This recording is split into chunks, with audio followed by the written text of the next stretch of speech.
Bonjour peuple de Dieu et bienvenue à cette nouvelle exhortation. Aujourd'hui, nous allons parler de c'est pourquoi tu es combattu dans la vie, dans ton sommeil et partout où tu pars, même celui qui ne te connaît pas te combat. Mon frère, ma soeur, aujourd'hui, avec l'aide du Saint-Esprit à la lumière des Écritures, nous allons comprendre pourquoi est-ce que nous rencontrons certains challenges à ne point en finir. Suis cette vidéo jusqu'à la fin et tu vas comprendre. Peut-être tu vas trouver la solution à ton problème. Peut-être tu vas comprendre.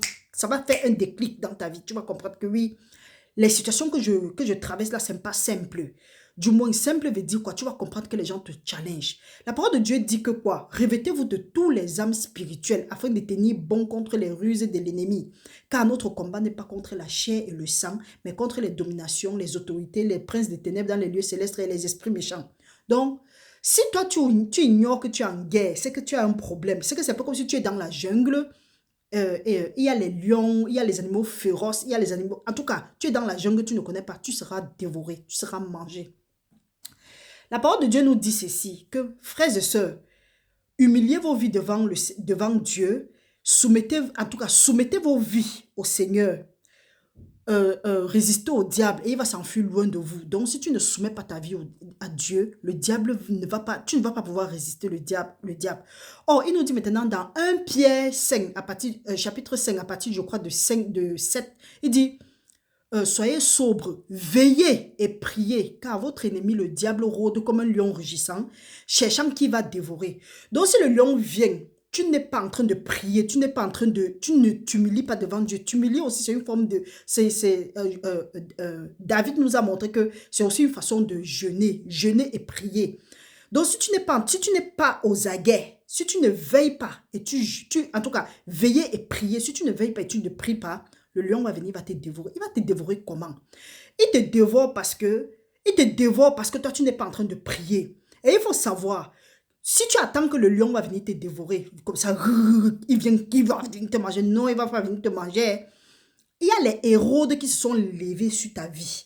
Il y a les rois de l'Égypte qui sont venus après Joseph, qui se sont levés sur ta vie. Donc si toi, tu ne te lèves pas, tu es fini.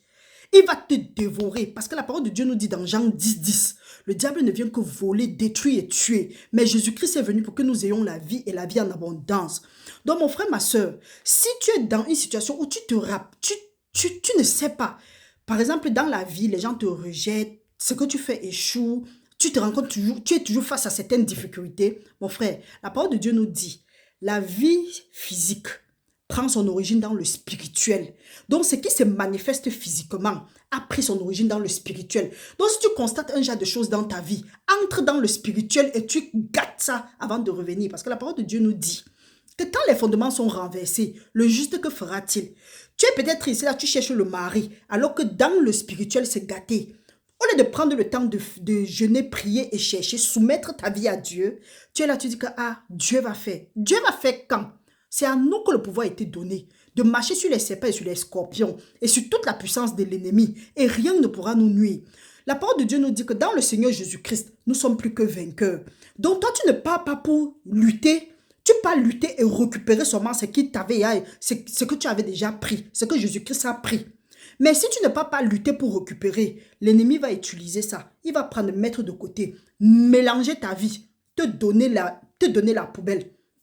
C'est pourquoi il est écrit dans Matthieu que depuis le temps de Jean-Baptiste jusqu'aux apôtres, le royaume de Dieu est forcé. Ce sont les violents qui s'en emparent. Donc si tu n'es pas violent, tu n'es pas violente, ta vie, les héros devront se lever sur ta vie. Les rois qui sont venus après Joseph, ils vont se décider sur toi. Même quand les mages, les bienfaiteurs de ta vie vont venir, ils vont chercher aussi à les persécuter. Et ces bienfaiteurs-là, au lieu de laisser leur tête, ils vont fuir. Donc, je suis ici pour te dire ceci, que si tu rencontres certaines difficultés dans ta vie, lève-toi et commence à combattre. La première chose, c'est quoi? Soumets ta vie à Dieu. Parce que si tu ne soumets pas ta vie à Dieu, tu ne vas pas pouvoir résister l'ennemi. Et si tu ne le résistes pas, il va te dévorer. Si tu as volé quelque chose, si tu constates que quelque chose n'avance pas dans ta vie, c'est pour dire que les fondements sont renversés. Donc, il y a un voleur qui est passé. Tu lui demandes la restitution. Il est écrit dans Proverbe 6, 18, je crois, oui, Proverbe 6, 18, de 30 à 31, qu'on ne tient pas pour innocent celui-là qui vole pour son ventre, mais que quand le voleur est arrêté, il doit remettre tout ce qu'il a volé au septuple. Il doit faire la restitution au septuple de tout ce qu'il a volé et de tout ce qui se trouve dans sa maison. Si tu ne te lèves pas pour dire à l'ennemi là que ça suffit, au héros de ta vie que ça suffit, tu vas souffrir. Ces gens-là, on les appelle les voleurs de destinée. Il y a un héros de quelque part. Il y a un roi qui est venu après Joseph dans ta vie. Il sent que ce que Dieu a déposé en toi, si ça éclore, toi, tu seras mieux que lui. Ou bien, il a peur de sa place. En tout cas, il a peur de sa place.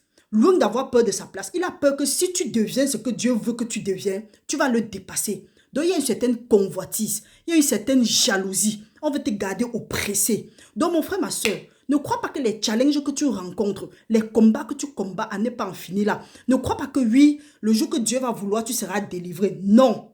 Tu te lèves aujourd'hui, tu dis que ça suffit. Parce que la parole de Dieu dit que les projets qu'il a pour toi sont les projets de paix et de paix et de bonheur et non de malheur, pour nous assurer un avenir plein d'espérance. Pourquoi est-ce que Dieu dit, tu laisses que quelqu'un d'autre ou bien le diable dicte ta vie ou bien les esprits qui sont partis soulever dictent ta vie? Dieu veut que tu prospères à tout égard, comme prospère l'état de ton âme et que tu sois toujours en bonne santé. Tu es là, tu stagnes. Tu es là, tu tournes à rond. Tu es là, les choses n'avancent pas. Tu dis que Dieu va faire. Dieu a déjà fait. Dieu a fait depuis longtemps. Jésus-Christ a pris la victoire et il nous a donné. Et la parole de Dieu dit que dans toutes ces choses, nous sommes plus que vainqueurs dans le Seigneur Jésus-Christ. Et il faut savoir, si tu ne connais pas que tu es dans le combat, je te rappelle aujourd'hui, tu es dans le combat. Parce qu'il y a certains gens qui disent que non, Jésus-Christ a déjà tout fait. Jésus-Christ a tout fait. Le jour où tu as accepté Jésus-Christ comme ton Seigneur et ton Sauveur, est-ce que ton compte est devenu plein? Est-ce que ton compte s'est rempli? Est-ce que les maladies que tu avais se sont envolées? Là maintenant, tu dois être violente.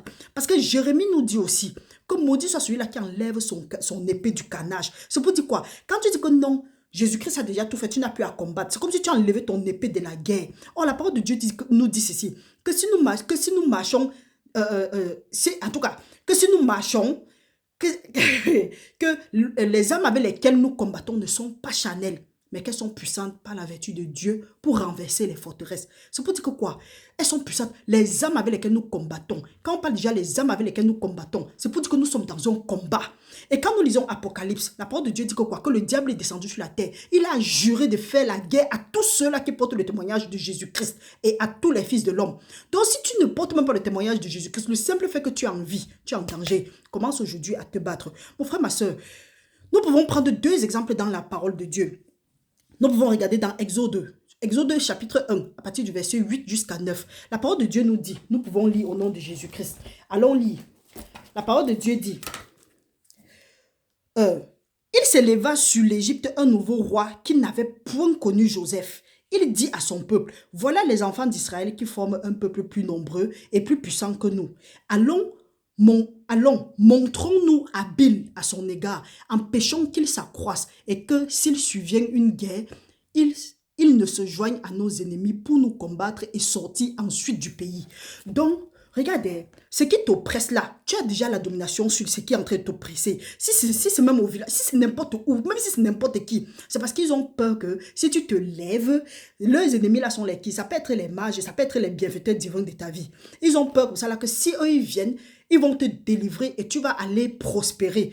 Tu vois, celui qui est venu avant le roi d'Égypte, avant Joseph, le roi d'Égypte là, il dit bien que non, il faut qu'on les oppresse. Parce que si eux ils partent d'ici, nous avons perdu.